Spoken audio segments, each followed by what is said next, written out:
I am Erica Vaughn, 33 years old, and for the past 5 years, I've been the silent financial pillar holding up my family without even a whisper of gratitude.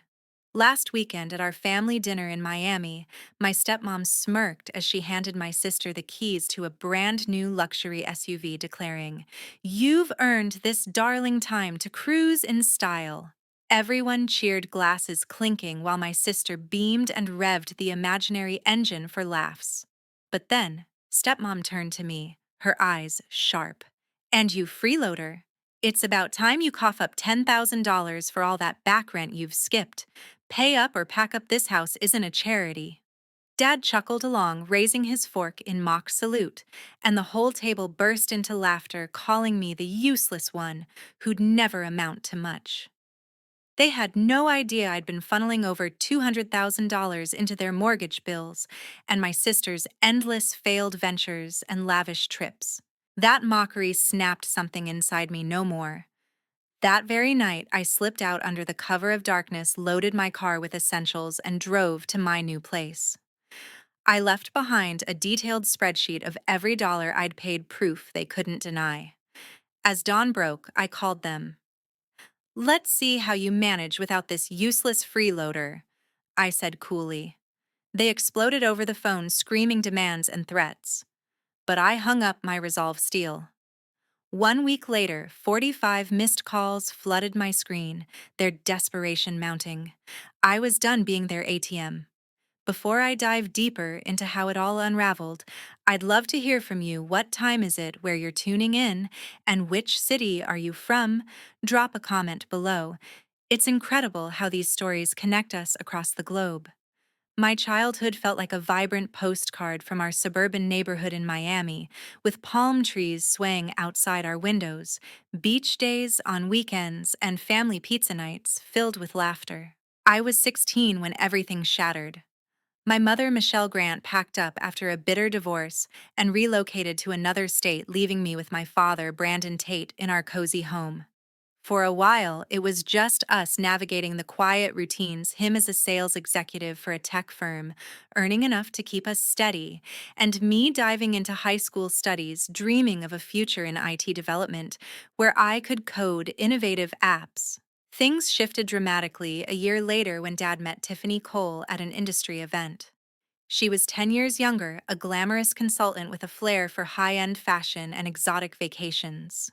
They married in a rush after only 5 months. And suddenly, I had a stepmom more focused on redecorating our house into a luxury showcase than building any bond with me. With her came her daughter from a prior marriage, Angela Stone, who was 21 at the time, 4 years older than me. Angela burst into our peaceful life like a whirlwind, bringing constant chaos with her endless stories of failed modeling gigs and half-baked business ideas that never took off. She loved flaunting her latest outfits or gadgets, boasting about how she'd soon be famous without putting in real effort, always lounging around while expecting others to clean up her messes. The changes hit hard and fast. I lost my spacious bedroom, the one I'd personalized with tech posters and string lights, so Angela could have it all to herself. My things got crammed into the tiny spare room boxes stacked against the walls.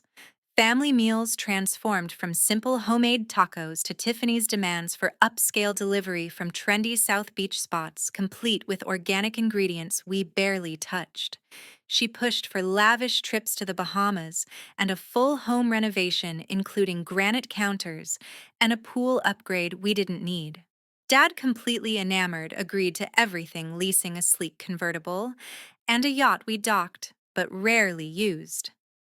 Our solid finances began to teeter, though he brushed off my concerns. As the younger one, I'd always pitched in with chores to keep things balanced.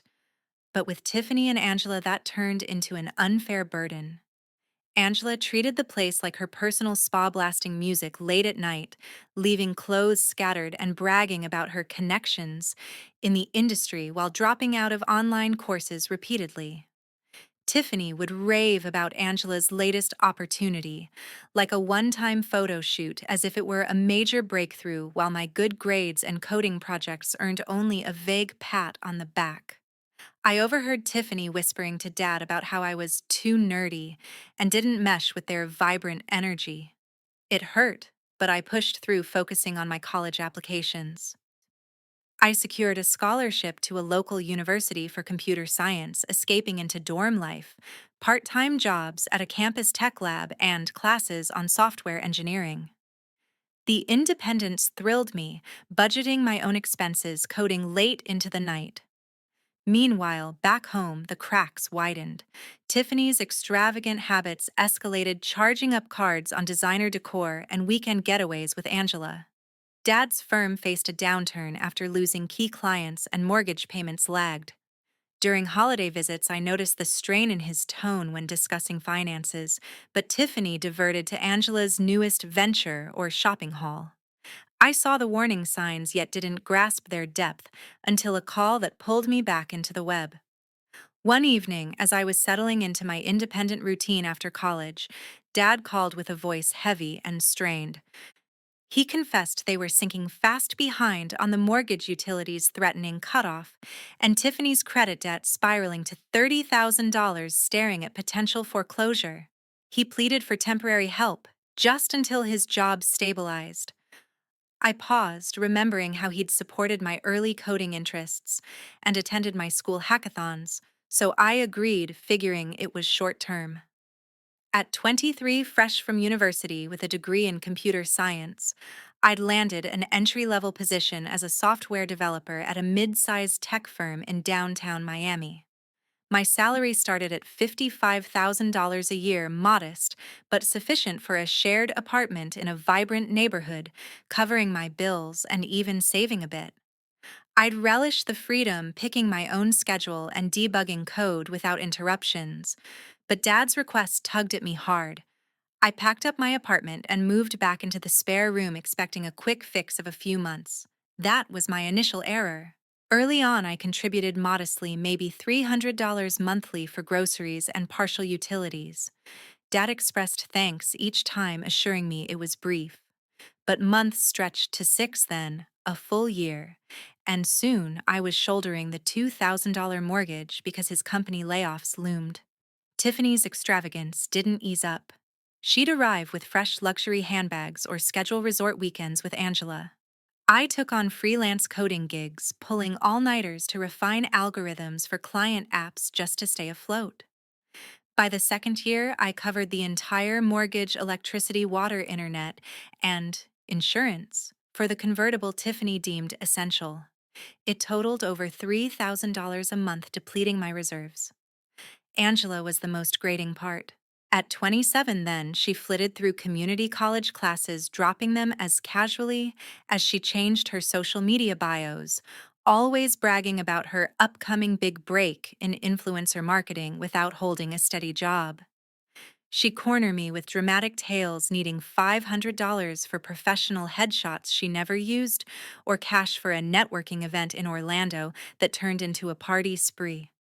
I caved to maintain harmony, but Tiffany treated my inputs like trivial favors. She'd label me the practical one, with a condescending tone, as if it were a flaw, while hyping Angela's latest Instagram collab or vague brand deal that fizzled out. My work became my anchor. I immersed myself in projects developing mobile apps that caught my boss David's eye. He recognized my skill in optimizing code for efficiency and assigned me lead tasks on enterprise software updates. I'd return home drained only to see Tiffany's new patio furniture or Angela's designer shoes. My frustration mounting. At work, when I nailed a major app launch that boosted user engagement by 30%, Tiffany shifted the conversation to Angela's exciting new venture. Dad ceased inquiring about my progress, too occupied approving Tiffany's latest splurge. The bitterness built steadily. I was funding their indulgences while squeezed into that small room, my aspirations sidelined. I maintained precise logs of every payment, mortgage transfers, bill receipts, handouts to Angela for more than tax purposes. Instinctively, I sensed I'd need evidence one day. Over 5 years, my total outlay exceeded $200,000, over half my earnings. Yet Tiffany snapped at me for minor things like a forgotten chore, while Angela lounged without contributing, always ready with another request framed as a temporary loan. Dad offered faint nods of appreciation that faded our talks reduced to repair needs or bill due dates.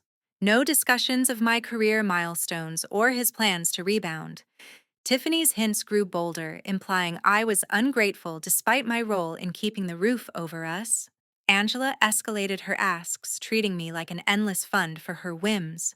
3 months before that dinner, David summoned me to his office.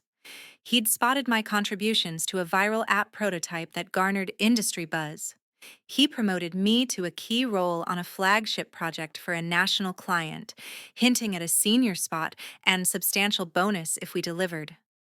The demands intensified over time debugging team coordinations, but it fueled me. I informed Dad of my busier schedule, and Tiffany complained about my absence from family time. That's when clarity struck to them. I was merely a resource, not kin. That realization ignited my strategy to escape the snare. That flagship project transformed my path. 3 months before the dinner, David assigned me lead developer on a high-profile software rollout for a major e-commerce client involving intense sessions to integrate AI features and streamline back-end processes. The workload was relentless nights, spent troubleshooting code errors and collaborating with teams on data security protocols, but I excelled channeling my energy into every commit and review. David became more than a supervisor. He guided me through stakeholder presentations and encouraged innovative solutions. When the software launched, it handled peak traffic seamlessly, earning rave feedback from the client and spiking our firm's reputation. David ensured my efforts were highlighted, leading to a $60,000 bonus, the largest payout I'd received. I kept it secret from Dad and Tiffany. Instead, I opened a private account at a separate bank, depositing the bulk of the bonus and redirecting portions of my salary there. Past mentions of raises had triggered Tiffany's family emergencies, like funding Angela's latest entrepreneurial retreat or a home theater installation. This time, I allocated only what covered essentials, investing the rest in low-risk index funds based on tech market trends I'd analyzed. Around then, a discovery fueled my urgency. While reviewing joint account statements for my taxes, I spotted suspicious transfers, large sums from our shared funds to an obscure investment platform. They weren't Dad's. He avoided finance apps. It was Tiffany diverting thousands into fraudulent schemes promising high returns, but actually Ponzi-style setups that collapsed. Losing nearly $20,000 in months, money from my overtime contributions. When I confronted her, she dismissed it as smart risks for our future. But her evasion revealed the deceit. Angela had been in on it, using some funds for her business investments that vanished into failed online stores. This wasn't mere carelessness. It was deliberate fraud, exploiting my sacrifices while labeling me burdensome. David noticed my distraction during a code review. After the meeting, he asked point blank about my fatigue beyond deadlines. I shared the outline, years covering the mortgage bills and Angela's handouts, only to face ingratitude. He didn't mince words. "Erica, that's financial exploitation," he stated firmly, crossing his arms. "You're not family in their eyes, you're a funding source." He'd encountered similar cases and recommended consulting a financial advisor to protect my assets. That talk ignited action. I wasn't trapped. I could break free. A coworker suggested Crystal Reed, a realtor specializing in confidential transactions for young professionals. We met during my lunch hours, touring condos in a quieter Miami suburb, away from the family's chaos. Crystal prioritized discretion, documents emailed to my work address, viewings scheduled around my shifts. I sought simplicity, a one-bedroom with a home office for coding, free from Tiffany's constant critiques. My credit score shone, bolstered by early loan repayments, and my income ratio supported the move, despite household drains. The process stirred mixed emotions, anticipation laced with doubt, but David's advice echoed. True family doesn't exploit you. I intensified documentation every transfer receipt for Angela's requests, screenshots of Tiffany's scam losses. It armed me for confrontation, not vengeance, yet, but truth. As weeks unfolded, I grew tactical. I discreetly packed non essentials, laptops, documents, favorite books, storing them in my trunk to evade notice. I arranged movers for the night of the family dinner, timing it amid the gathering's distractions. I confided partially in David, who offered backup if work overlapped with fallout. His encouragement strengthened me even as Angela demanded another loan for her wardrobe, or Tiffany eyed a new spa package. The dinner approached like a tipping point. Tiffany's demands, Dad's complacency, Angela's boasts, all poised to erupt. I prepared not as their supporter but as someone reclaiming agency. Every extra hour coding every saved dollar, every logged expense built toward that pivotal evening. The annual family dinner was Dad's way to project unity despite the underlying fractures. That evening, our Miami backyard was set up with rented linens on long tables, fairy lights strung across palms, and a catered spread Dad insisted on for the occasion. I'd spent the afternoon organizing everything, arranging platters of grilled seafood, mixing salads, and baking key lime pies, all funded from my pocket right down to the imported wines. Tiffany claimed the spotlight positioning elaborate floral arrangements that cost more than our monthly utilities. Angela helped minimally adjusting a few decorations before vanishing to primp for the guests. By 5 p.m., around 30 people filled the space. Uncle James and Aunt Erica, Dad's colleague Justin with his wife Tiffany, Belle Tiffany's friend Angela Vaughn, plus neighbors and work associates. Exhausted from a morning code sprint, I barely managed to change into a simple dress and touch up my makeup to mask the fatigue from recent deadlines. I circulated trays of appetizers, manned the grill alongside Dad, and entertained the kids fielding questions about why I hadn't moved out at my age. Around 7, I stepped inside to handle a quick email from David on an upcoming deployment. Returning, I caught Angela Vaughn murmuring to Tiffany, "You're so kind letting her stay rent-free, I'd charge my own kids." My pulse quickened, but I pressed on carrying a dish of ceviche. Then the moment unfolded. As the group settled for the main course, Justin lifted his glass, mentioning he'd heard about my recent software launch boosting client metrics. "Erica's making waves in tech," he said warmly. Tiffany interrupted sharply, waving dismissively. "Oh, she's glued to that laptop all day, we hardly see her. More like married to her screen." Laughter rippled my cheeks, heating. Tiffany Bell attempted to redirect, inquiring about my promotion, but Tiffany leaned in with a grin. "Erica's managing okay, but it's high time she pays her dues. $10,000 in overdue rent seems fair. Right, Brandon?" Dad nodded, clinking his glass in jest. "Yeah, settle up or ship out, kid." The table exploded in chuckles again, even louder with Angela smirking and adding, "Finally, I've been saying she freeloads while I hustle my brands." Uncle James interjected softly, "That's not right, Brandon. Erica's contributed plenty." But Dad shrugged, aligning with Tiffany. "She's 33. People her age handle their own homes." The hypocrisy struck deep. I'd poured over $200,000 to sustain that very house. I placed the dish down steadily. "Actually, I've covered far more. $200,000 in 5 years' mortgage, utilities, Angela's classes, and trips. The records prove it." Silence fell. Angela Vaughn's eyes widened. Tiffany Bell shifted awkwardly. Tiffany scoffed, but doubt flashed in Dad's expression. I didn't linger for responses. I retreated inside, legs steady despite the rage surging, and locked the door to my room. That night, I activated my plan. With everything prepped via Crystal, I gathered the last items. I drafted a concise letter outlining my departure, attaching the comprehensive spreadsheet of transactions. The house quieted as guests left. Dad headed to his study, Tiffany to a late call, Angela scrolling in her room. By midnight, I was ready. I tidied the spare room, erasing my presence, loaded my car silently, and placed the letter on the kitchen counter. Without a backward glance, I drove into the night toward my new condo. At 2 a.m., from my fresh space, I dialed them. "See how you fare without this freeloader," I stated evenly. Tiffany shrieked demands about my location. Dad stammered on the looming mortgage.